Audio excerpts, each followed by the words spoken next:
নমস্কাৰ বন্ধুসকল, আজি শাওনৰ দ্বিতীয়টো সোমবাৰত ডুমনিচুকীৰ নাৰিকলী মন্দিৰত যাব ওলাইছোঁ। বৰ্তমান আমি ডুমনিচুকী অভিমুখে গৈ আছোঁ আৰু কিছু সময়ৰ পিছত আমি ডুমনিচুকীৰ নাৰিকলী মন্দিৰ পাই যাম।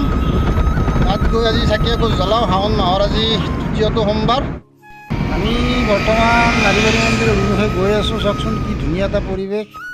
আহি আমি নাৰিকলী মন্দিৰ পালোঁ। সেনেকৈয়ে ভক্তৰ ভিৰ দেখা গৈছে বহু দূৰৰ পৰা। এইটোৱে হৈছে নাৰিকলী মন্দিৰৰ মুখ্য প্ৰৱেশ দুৱাৰ। এইপিনে প্ৰৱেশ কৰিব লাগিব মন্দিৰৰ ভিতৰত।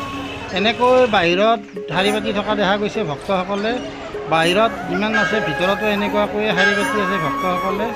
আজি অগণন ভক্তৰ ভিৰ। আপোনালোকক অকণমান দেখুৱাবলৈ চেষ্টা কৰিম নাৰিকলী মন্দিৰৰ কিছু পৰিৱেশ। এনেকৈয়ে ভক্তসকলে ভিৰ কৰি নাৰিকলী মন্দিৰত আজি চাকি এগছ জ্বলাওঁ বুলি সকলোৱে সংকল্প লৈ আহিছে।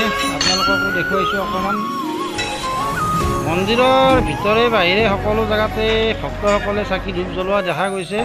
ভিতৰত বহুত ভিৰ, তথাপি মন্দিৰৰ চৌহদৰ চাৰিওফালে চাকি ধূপ জ্বলাই আছে ভক্তসকলে। আপোনালোককো অকণমান দেখুৱাবলৈ চেষ্টা কৰিছোঁ। এয়াই আছিল আজি নাৰিকলী মন্দিৰৰ কিছু পৰিৱেশ। আজি শাওন মাহৰ তৃতীয়টো সোমবাৰ।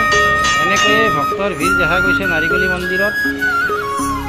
মন্দিৰৰ চৌহদৰ চাৰিওফালে এনেকৈ ভক্তসকলে চাকি ধূপ জ্বলাই আছে। ভিতৰত অগণন ভক্তৰ ভিৰ, তথাপি ভক্তসকলে এনেকৈয়ে বাহিৰে ভিতৰে সকলোৱে চাকি ধূপ জ্বলোৱা দেখা গৈছে।